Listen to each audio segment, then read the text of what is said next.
Mes chers compatriotes, nous sommes aujourd'hui le 25 mai 2022 et je voudrais revenir avec vous sur un événement passé inaperçu aux yeux de 99% des Français et qui est la publication par la Commission européenne le 23 mai 2022 de la recommandation au Conseil européen sur le programme national de réforme pour la France pour 2022. Alors qu'est-ce que c'est que ce charabia ?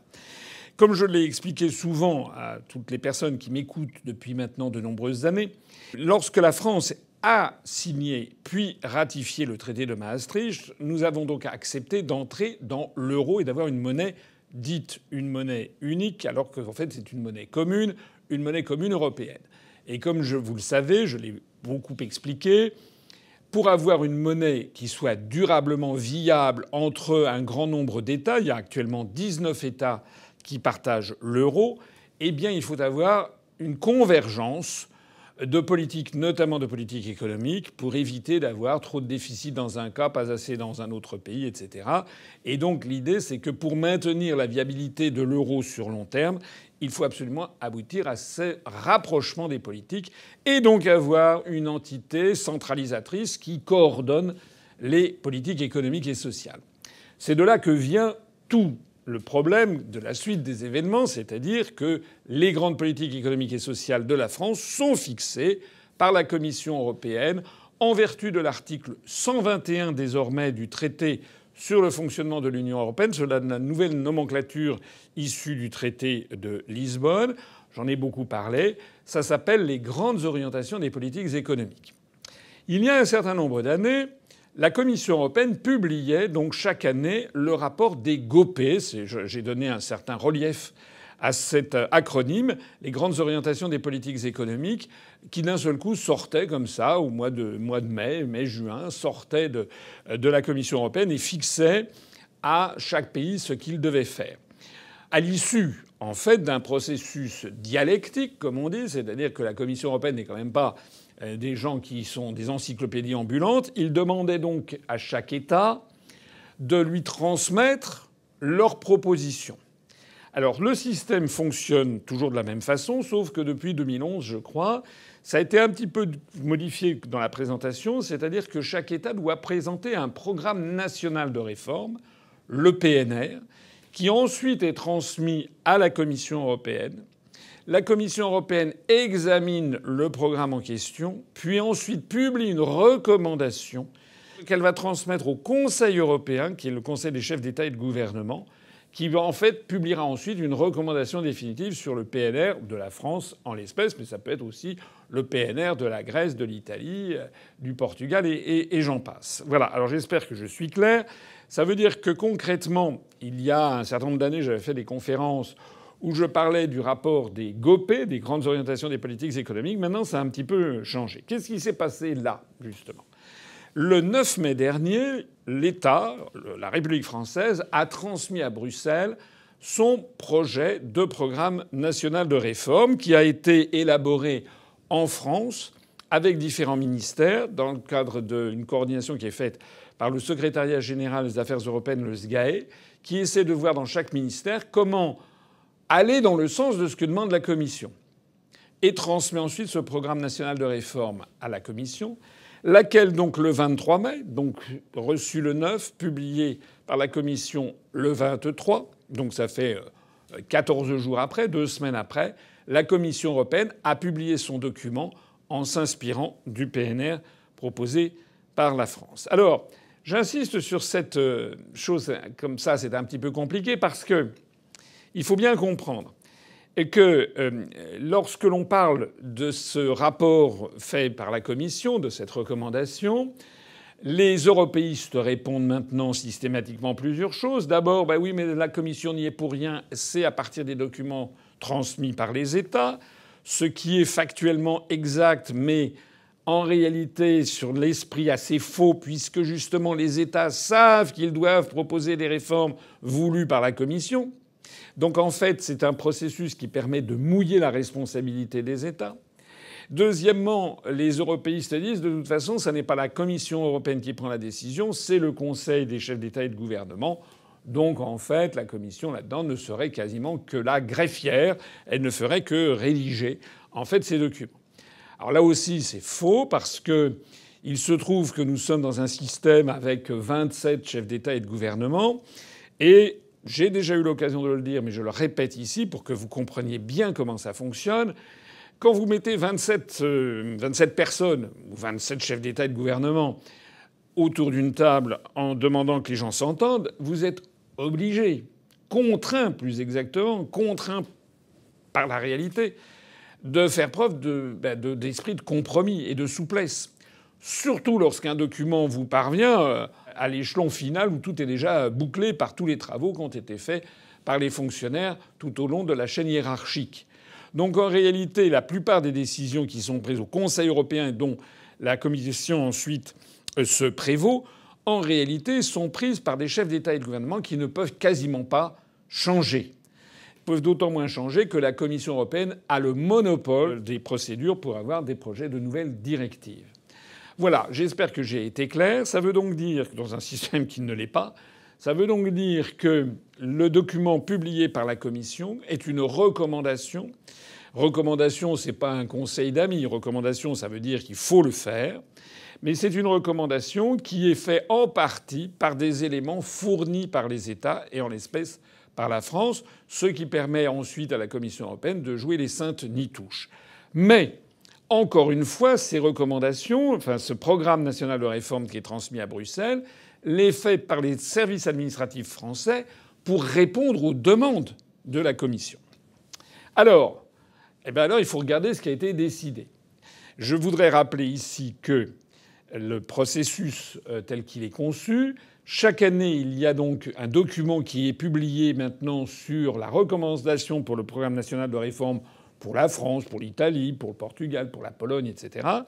Et donc que cette recommandation vient comme une couche supplémentaire par rapport aux années antérieures. Elle ne remplace pas les orientations ou le programme national de réforme des années précédentes.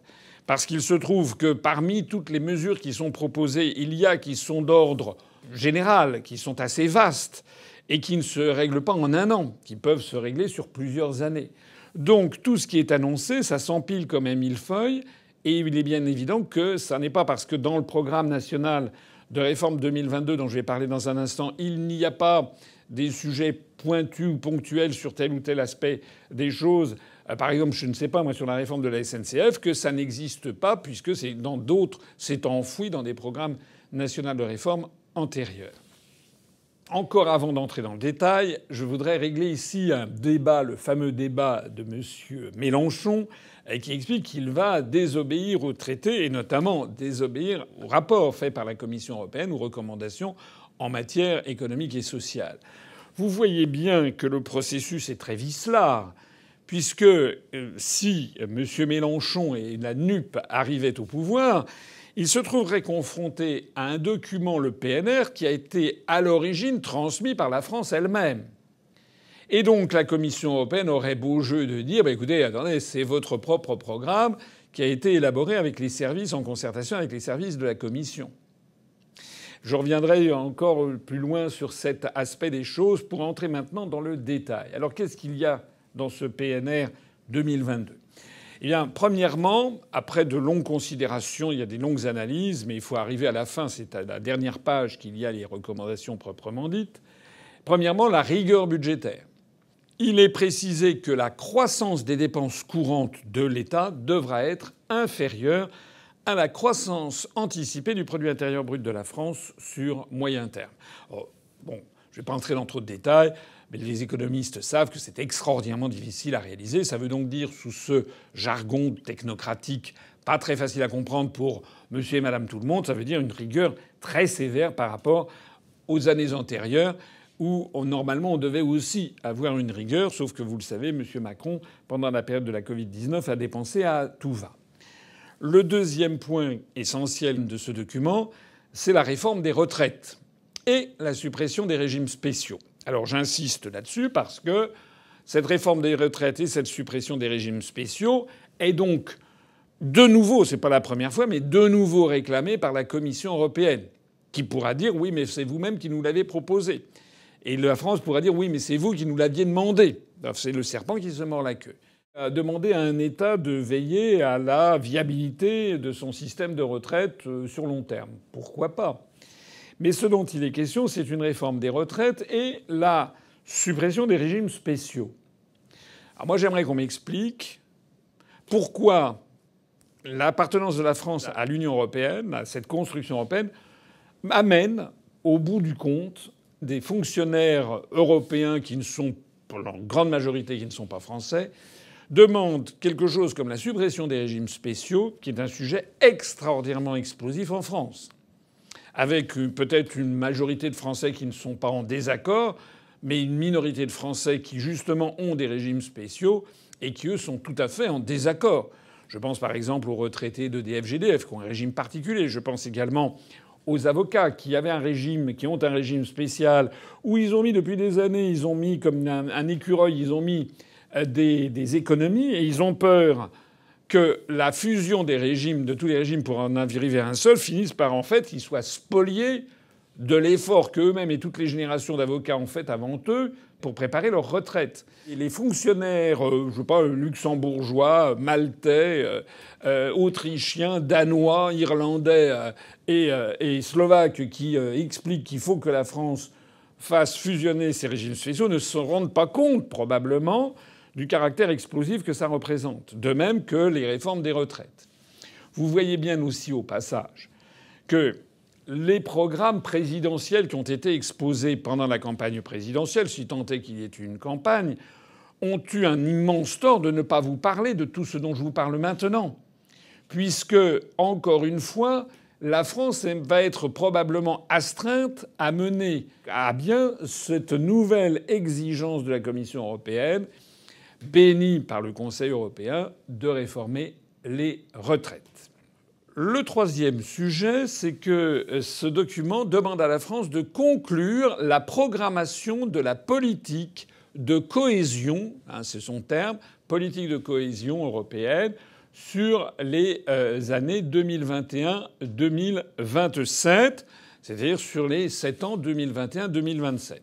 Alors, sans entrer ici dans trop de détails, vous imaginez que cette politique dite de cohésion européenne avec les autres, ça veut dire tout simplement que la Commission européenne propose par ce document que l'Union européenne et elle-même, Commission, préempte ce que seront les décisions économiques, sociales, environnementales, écologiques, etc., jusqu'en 2027. À commencer depuis 2021 parce que les négociations sont lentes et il y a du retard qui a été pris.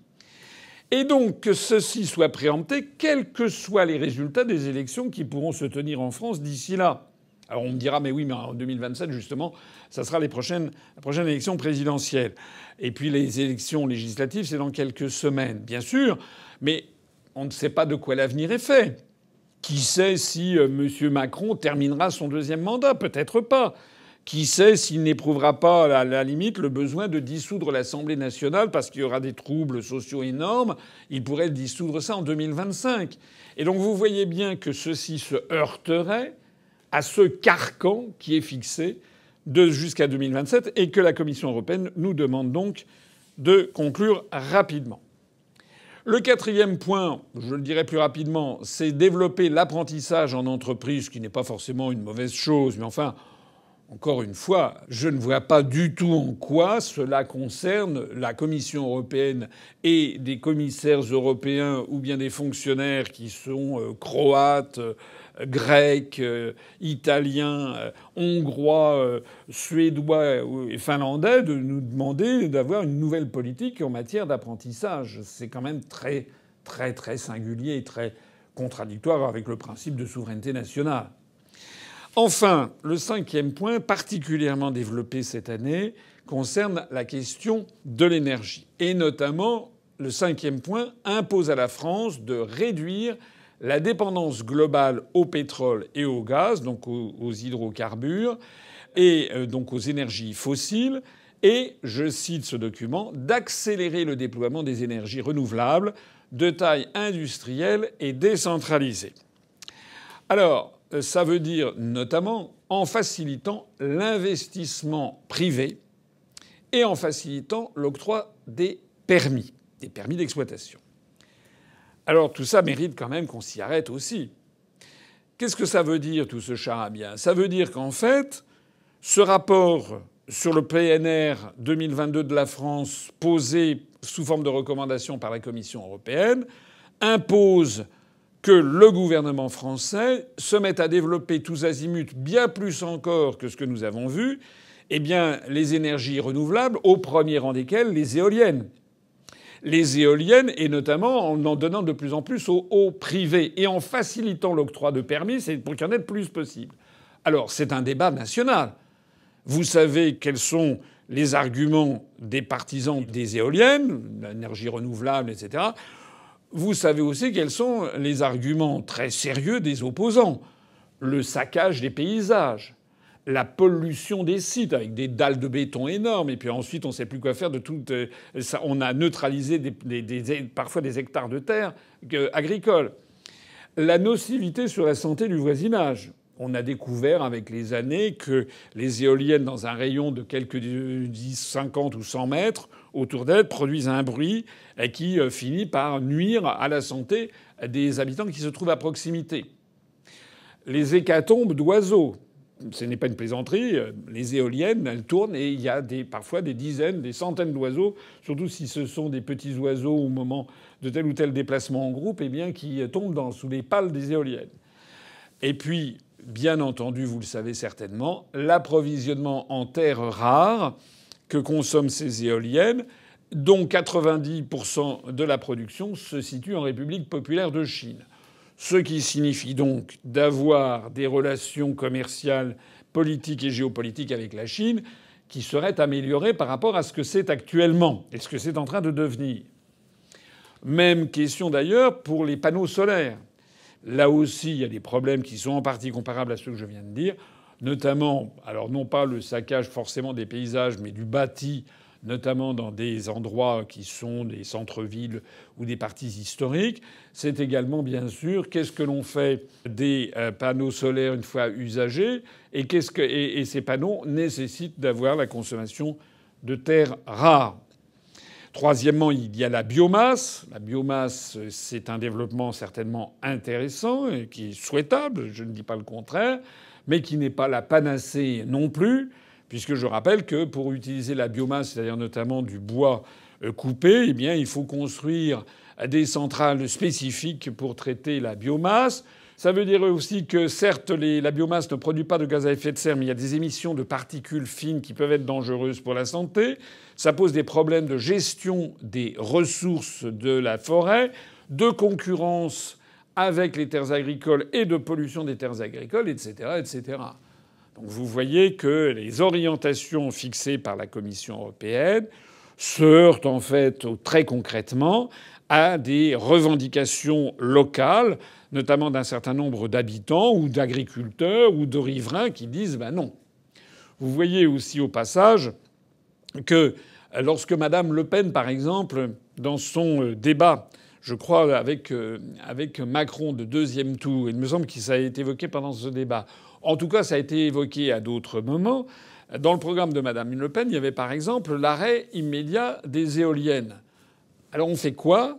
Qu'aurait fait Madame Le Pen si elle avait été élue présidente face à ce rapport de la Commission européenne? Elle aurait sans doute dit, comme nous le dit M. Mélenchon, je ne vais pas le respecter. Mais le problème, il est que, bien sûr, on peut ne pas respecter telle ou telle partie des choses, mais il n'en demeure pas moins qu'on est embrayé dans un engrenage avec les 26 autres pays qui, si en 2022 on ne respecte pas un truc, il va falloir le respecter en 2023. Et si par miracle on arrivait à faire changer d'opinion la Commission européenne, qui a des opinions très arrêtées d'ailleurs, notamment en faveur des éoliennes, puisque l'état d'esprit germanique infuse à travers la Commission européenne, eh bien, et même si on arrivait à une victoire sur un sujet, il resterait tous les autres. J'insiste sur un élément qui m'a frappé dans la lecture de ce document, c'est qu'il est question à plusieurs reprises de la Russie comme d'un adversaire. Ce programme national de réforme 2022, comme la Commission européenne transmet avec avis favorable qu'elle a reconcocté au Conseil européen, précise qu'il ne faut plus dépendre des hydrocarbures russes. Ça veut donc dire quoi? Ça veut dire que dans l'esprit d'origine, et ça c'est vraiment capital que vous compreniez bien ce qui se passe, dans l'esprit d'origine, on a une monnaie commune, ouais, c'est super sympa. Alors on explique aux enfants des écoles. Vous vous rendez compte, si vous allez de l'autre côté de la frontière, vous n'aurez plus besoin de faire du taux de change. C'est formidable, c'est super excitant. Mais ça, c'est une plaisanterie. C'est d'autant plus une plaisanterie à l'époque des cartes bancaires, puisqu'on n'utilise quasiment plus la monnaie nationale sous forme fiduciaire. Donc en fait, ce système de faciliter le taux de change, c'est du flan. En revanche, vous voyez bien que le fait d'avoir une même monnaie entre des pays différents impose donc d'avoir année après année une morsure antidémocratique qui vole aux différents peuples leurs choix légitimes pour avoir des orientations non seulement en matière économique, non seulement en matière sociale, par exemple sur les retraites. En matière économique, c'est sur l'équilibre budgétaire.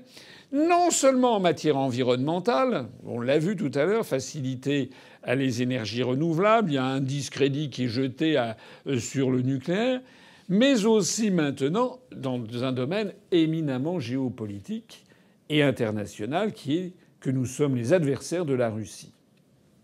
Ainsi donc, et c'est ça que je voulais vous dire, il me paraît vraiment important, ce système des grandes orientations des politiques économiques fixées par l'article 121 du traité sur le fonctionnement de l'Union européenne depuis le traité de Maastricht, eh bien, porte de plus en plus mal son nom.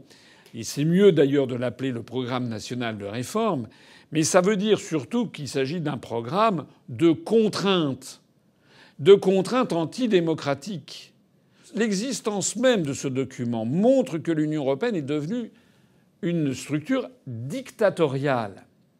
La Commission européenne se prévaut, je le disais tout à l'heure, de l'accord formel de 27 chefs d'État et de gouvernement qui, de toute façon, ne peuvent concrètement qu'approuver les propositions qui leur sont faites, surtout en bout de course, sauf à tout bloquer. Alors il peut y avoir un jour un blocage ou deux, mais globalement, ils sont obligés d'avaler la couleuvre. Et tout ceci pour imposer des politiques qui vident de sens les élections nationales. Ça, c'est fondamental. Que vous ayez voté à droite, à gauche, au centre, au milieu, etc., les dirigeants français seront peu ou prou obligés d'appliquer le PNR. Ça n'est pas seulement une structure dictatoriale, c'est aussi une structure totalitaire.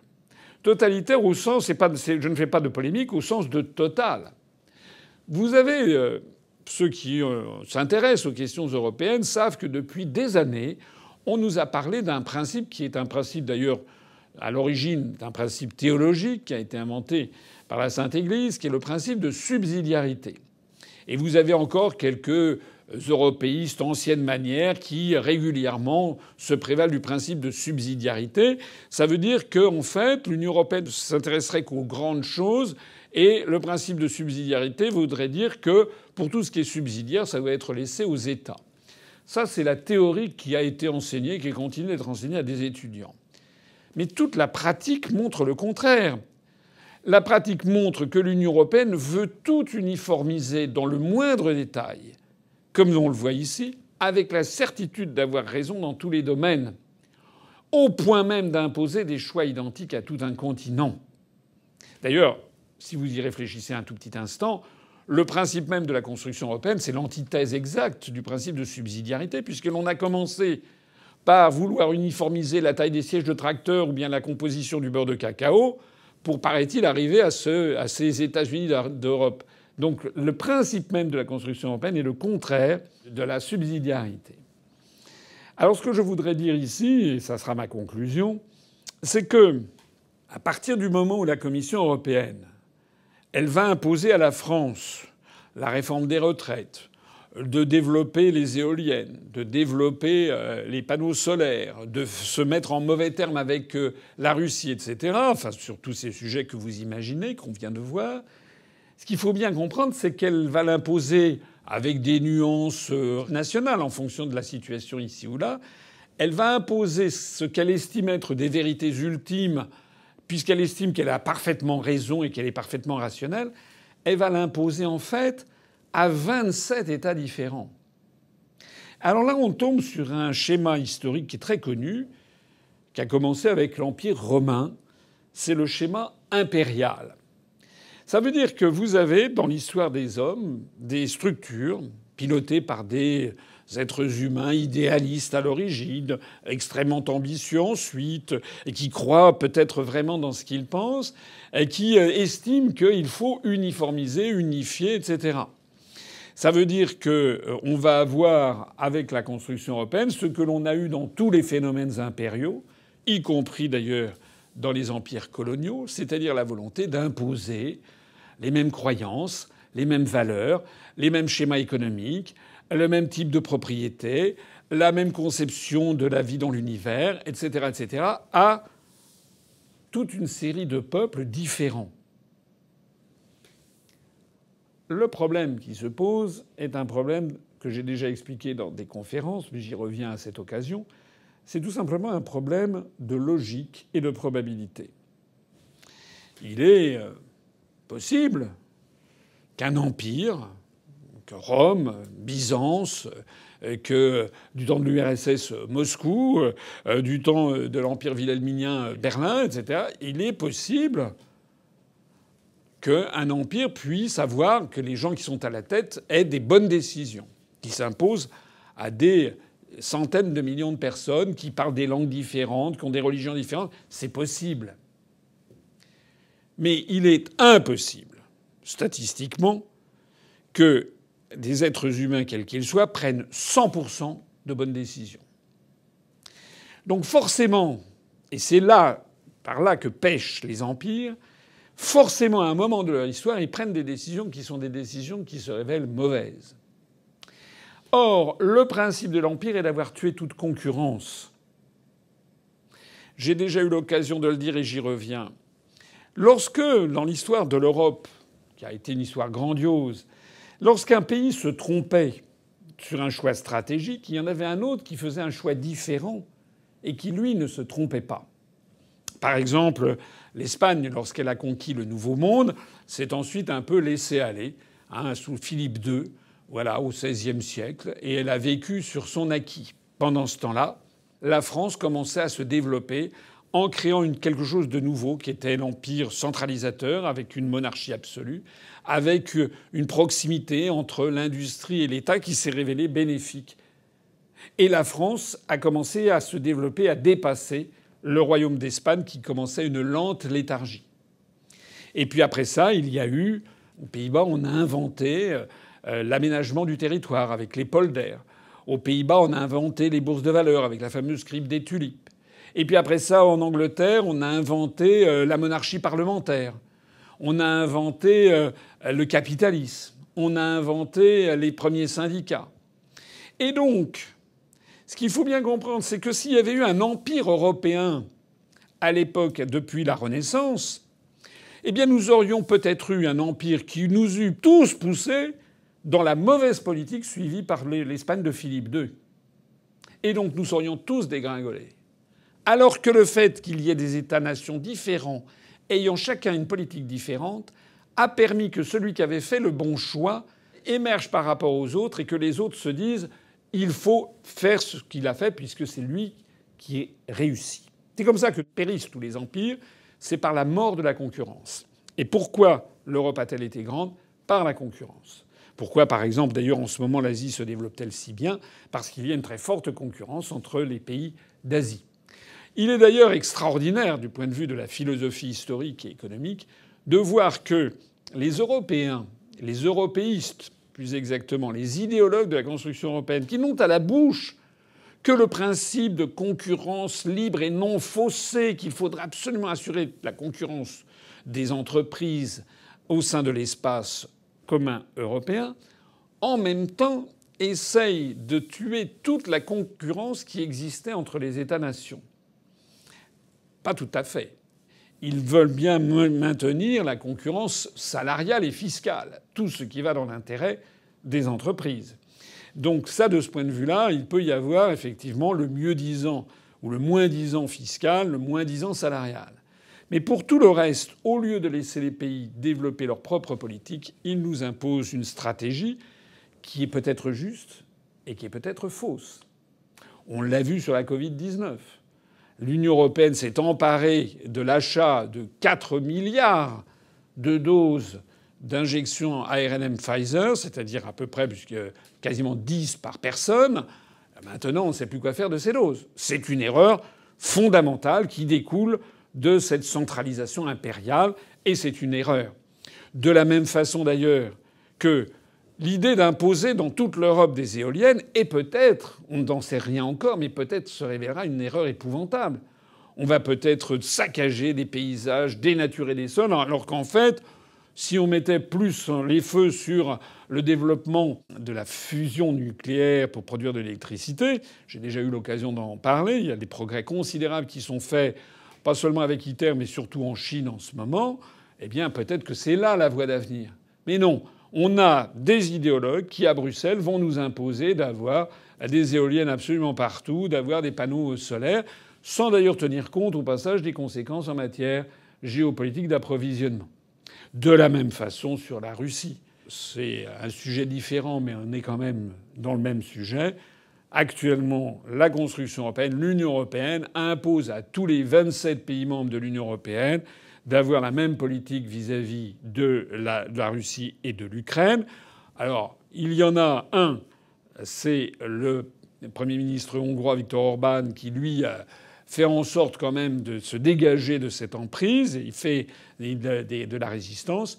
Mais il n'en demeure pas moins qu'au lieu que nous ayons chacun notre politique nationale en matière internationale, la France fait le contraire de ce qu'elle devrait faire avec cette affaire, eh bien tout ceci risque de nous mener dans le mur. Voilà. Je voulais vous donner tout ça comme élément de réflexion parce que, malheureusement, vous l'avez bien vu, aucun parti politique français, aucun responsable politique français, et notamment pas ceux qui briguent les plus hautes fonctions et les plus hautes responsabilités, que ce soit avec Macron ou que ce soit dans son opposition, eh bien aucun n'essaye de vous expliquer, comme j'essaie de le faire, le plus clairement possible, les grands enjeux de notre temps. Comme je l'ai souvent dit, si nous proposons depuis plus de 15 ans la sortie de la France de l'Union européenne, de l'euro et de l'OTAN, ça n'est pas par nostalgie, ça n'est pas par ringardise, ça n'est pas par ci, par ça, c'est tout simplement par principe de réalité. Nous avons affaire à un processus qui a volé au peuple français comme aux autres peuples, mais nous, ce qui nous concerne, c'est le peuple français qui lui a volé son droit inaliénable à décider de son propre avenir. Et dans la mesure où on nous a volé ce droit inaliénable, dans la mesure où on nous impose une politique qui est contraire à nos intérêts nationaux, mais à notre ressenti, à ce que souhaite la population, la France, et ça n'est pas l'un des moindres défauts, est en train de sombrer dans une dépression collective qui s'appelle la décadence. Vive la République et vive la France.